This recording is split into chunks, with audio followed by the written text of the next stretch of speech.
Hey guys, welcome back to another video for VS Leather and Card. I'm Victoria. Today we're going to be making a leather vase. This is perfect for your nightstand, for your entry room table, but the deal is it's meant for faux flowers. This piece is going to last you a long time, and it is what you would call an heirloom piece, meaning that you're going to be able to pass this down one day. I'm carving in a similar pattern to what we've been doing, an acorns and oak leaves pattern. And then we're going to tool that.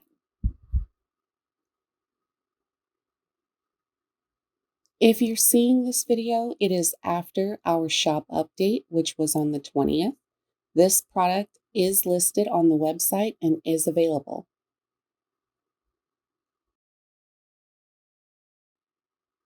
Head over to vsleather-card.com and there you'll be able to see all of the good things we uploaded on the 20th.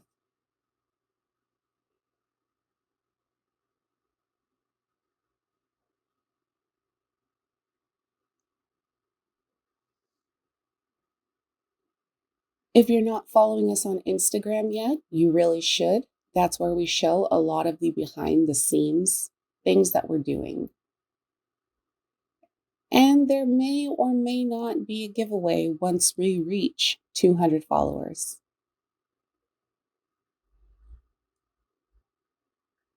Now I'm just using my largest beveler to start off with.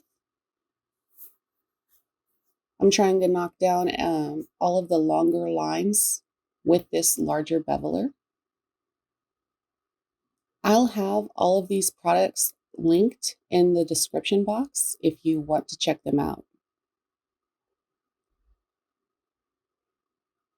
I hope you guys have been enjoying the content so far. I've tried to bring you things that I thought would be helpful or useful or just pretty to watch.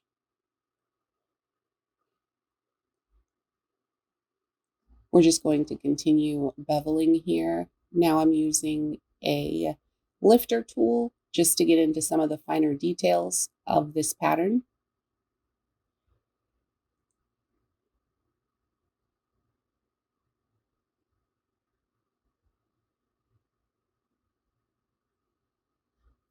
Since this is a vase, we are going to need a bottom. Now, you could do this all kinds of tough ways and waste a lot of leather or a lot of material, however you want to do it.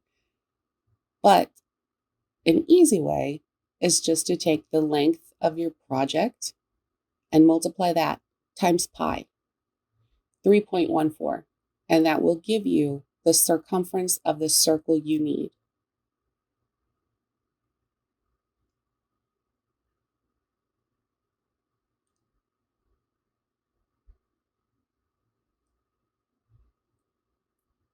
I'm just using this veining tool here to add some detail to various parts of this tooled leather. I've already used a teardrop shader to add some dimension into those swirls, stems, vines, and leaves.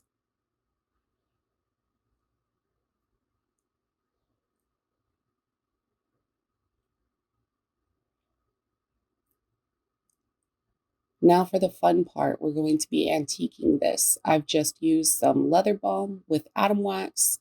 I've already oiled my piece and I've let that dry and soak in. The leather balm with atom wax is going to act as a resist for the antique, and then I'll just use a Phoebe's dark brown antique over that. For my base, I have skived down the edges and I've soaked it.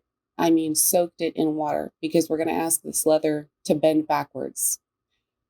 So once that's dried, it will take a couple of days, but once it's dried, and I just set mine in place so that way it molds directly to the vase. Once that's dry, I'm just going to use some barge inside of the vase and around the rim of this bottom piece and let that dry. And then we'll press that into the vase so that way it's in its permanent position.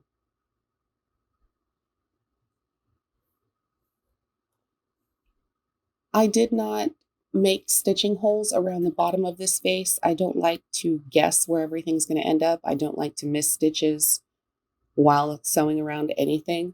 So I'm going to be making those stitching holes with a stitching awl, and I'll make them as I go. I did scribe a line into the leather so everything would line up perfectly. But you want to make sure that when you're using a stitching awl in order to create stitching holes, you have them evenly spaced.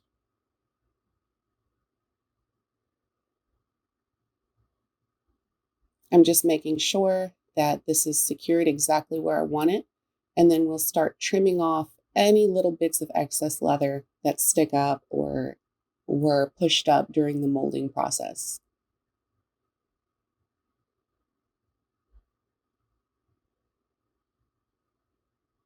We just want to make sure that everything is flush so that way when we sand, it does not take forever.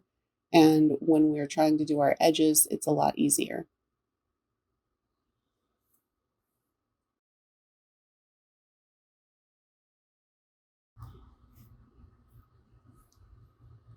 That barge contact cement is going to do a really good job at holding those pieces of leather exactly where we put them. So now I'm just going to sew up this bottom piece, and then we'll finish our edges and be ready to go. Make sure you keep your stitching all exactly the same every time. You can do a 45-degree angle, you can do a 60-degree angle, whatever you're going to do, just keep doing it. I'm just going to edge this piece inside and out, and then I'm going to dye it with this black dye. I will use Tokonol to burnish it, and then I'll do the same to the top of the vase, and we'll be done. Thank you guys so much for sticking around through this video. Like I said, this product is live and available on our website for purchase. We'll see you next time. Bye.